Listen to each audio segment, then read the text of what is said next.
Okay, so this video is going to be a quick intro for rangefinders.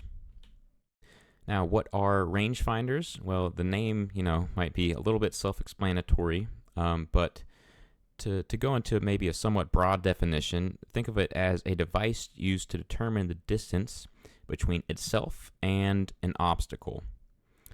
From that broad definition, you can take out two common use cases. One is obstacle avoidance. So you put one on a drone and it's flying close to a tree, it senses the tree and it backs away from the tree. That's one use case. The other use case is for altitude sensing. And in this section of the course, we're going to cover rangefinders from the altitude sensing perspective, but just know that it's perfectly a viable thing to use them as obstacle avoidance sensors as well. Now on the right here, you'll see two different types of rangefinders. On the left here we have a sonar module, and on the right we have a LiDAR module. Now in the early days, the sonar modules were pretty popular. They were cheap, you got pretty dependable results out of them, enough to do simple robotics use cases. But nowadays the LiDAR technology, which is much better, has gotten much cheaper, making these sonar modules inadequate. So please don't use a sonar-based rangefinder on your drone. Thank you for coming to my TED Talk. Flying without a rangefinder, what is that life like? Well, if you don't have a rangefinder on your drone, typically the flight control board that you purchase will have a native barometer. And here on the right, I have a picture of the Navio 2, and I'm pointing an arrow at the barometer. So that's what this little sensor is. Now, barometers are cool because they measure changes in pressure, and from those changes in pressure, correlate that to changes in altitude. So you might be asking, why do I need a rangefinder then if I already have a method of determining altitude from a sensor already on my board? Well, let's take a look at some flight logs. So this is a data flash log from an actual flight I recently did. And the red line is the altitude estimation from the barometer.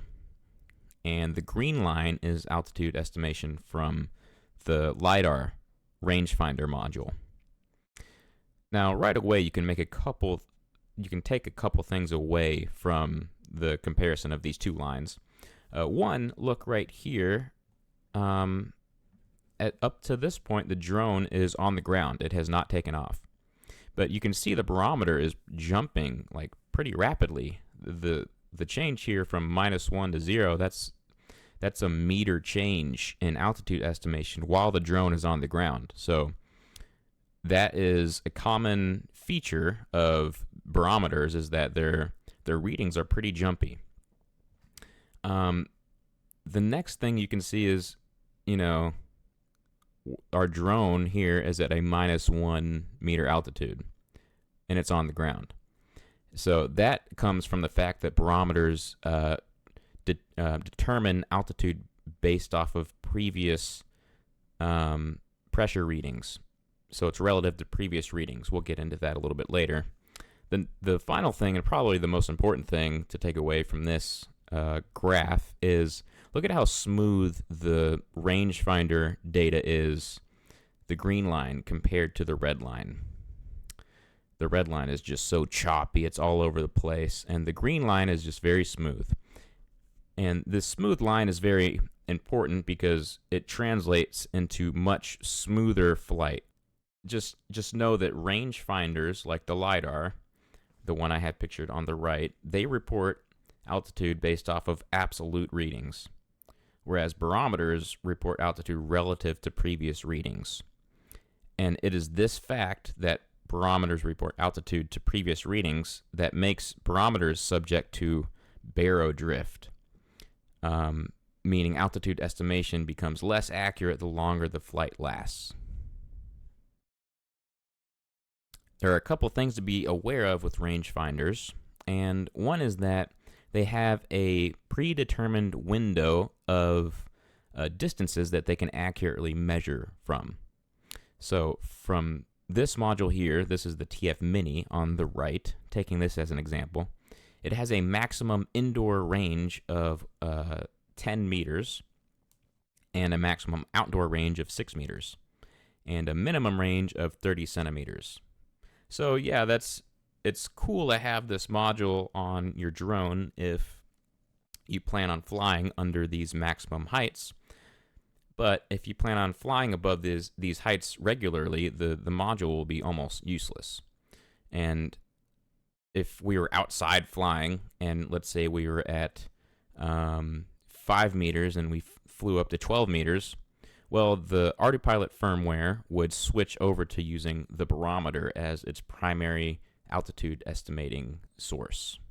So even if you have a rangefinder, there's still uses for barometers, but keep in mind that different rangefinders have different ranges. And so here's just an example of what I just said. There's rangefinder diversity. So from left to right, I'll go through 3 examples to show the complete spectrum of different rangefinders that are available to the public. On the left here is the Benawake TF Mini. It has a range of, as we already saw, 30 centimeters to 1,000 centimeters, and a pretty good price point of $40. So you might say the range isn't that good, but at $40, shoot, you know, it might be worth it, depending on your application. The middle one, I have good experiences with this one. This is the Letter 1 rangefinder, and it has a range from 5 centimeters to 4,000 centimeters. So pretty wide window of range right there, and the price is still pretty cheap. You know, $100 for a little bit more than the TF Mini. You can, you know, times 4 your maximum range. It's a good little device. And here, this is the Wasp 200. It has a range from 200 centimeters to 20,000 centimeters. So we're talking your drone is way up there in the sky at this point. And it has a price point of $500. So you get what you pay for here. But, you know, depending on what your application is, you could buy a cheaper one if it fits the specs that you need for your particular mission. And if you wanted to take a look at all of the rangefinders that are supported by the Autopilot firmware, take a look at this link here, and you can see all of the different modules, and you can click into them and get information about them and determine which one is best for you. So there are 2 primary ways that you're going to be able to connect your rangefinder to your flight control board. One is through a UART interface, and the other is an I2C interface. The thing here to be aware of is that you need to know what sockets are available for use on your particular flight control board. So for example, on the Pixhawk, you have 1, 2, 3, 4 serial ports, 3 or 4 UART ports. But on the Navio, you only have 1 UART port, which isn't a huge deal, as we'll see in the next slide, because we have USB ports that we can convert into UART ports, but just something to be aware of. So if you purchase an I2C rangefinder, there is some supplementary hardware you'll probably have to purchase, and that is an I2C splitter. That is this little guy here. So we can see this is our flight control board, and we have 1 I2C socket on the board. So what this splitter does, it just takes that 1 socket and it creates 4 more sockets so that we can expand the amount of devices we can plug in to our I2C bus. I would definitely suggest purchasing this regardless of what your flight control board is if you bought a rangefinder that communicates through I2C. If, on the other hand, you purchase a UART rangefinder with a Navio 2 build, you will likely need to purchase one of these TTL to USB converters. And as you can see, you just plug that into the USB port, and then it breaks out a pinout that converts it to UART. So you can connect your rangefinder. This is how my drone is set up. But yeah, just something to be aware of with supplemental hardware that you might need. So you might be thinking, yeah, cool, it's great to get a better estimate of altitude and have better flight behavior, but what else does it do? Well, it actually unlocks a few different things for us. And the first two are variants of precision landing. The first one is computer vision based precision landing, and then the second one is IR lock based. So in order to precisely land on a target on the ground, you need to really know or really have a good estimate of altitude. And having a rangefinder unlocks that capability. The third one here is optical flow, and that's great for position estimation in places where you don't have GPS available to you. So think indoor applications where you need to estimate position. And here we're just going to sort of visualize what it means to operate a drone when you're flying outside of the maximum range of your rangefinder. So we've already covered sort of the TF Mini in the letter 1. We know that the TF Mini has a maximum range of 6 meters, and the letter 1 has a max range of 40 meters.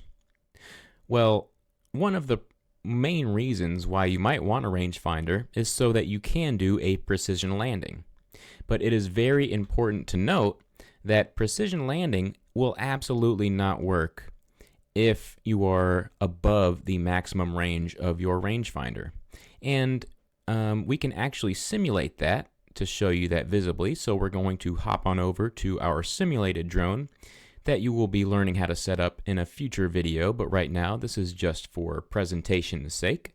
All right, so here we are with our simulated drone. Here is our target that we're trying to precision land over, and we are simulating a rangefinder in this simulated world.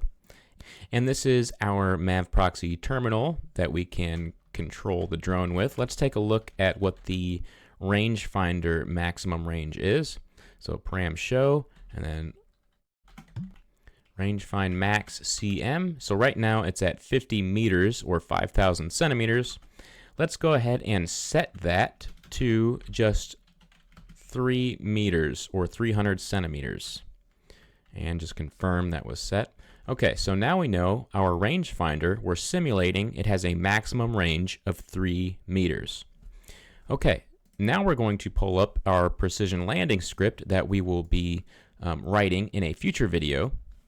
This script is going to fly the drone up to 4 meters and then fly the drone a little bit off the target and then begin the land. And you'll notice that the precision land will not work until the drone is below that 3 meter mark. So this is just a visual representation of how important it is to find a rangefinder that will allow you to perform a precision landing from the altitudes that you intend to fly at. So we're going to go ahead and start this script, and we'll notice what happens. Again, the first thing the drone will do is run up to 4 meters. So it's going to go up to 4 meters, then it's going to fly a little bit in the other direction. All right, so the drone is not trying to go over the target, and then all of a sudden it does try and go over the target. And that was the point at which we got into the range of our simulated rangefinder. So the second our altitude was under that 3 meters, then the drone was able to perform the precision landing.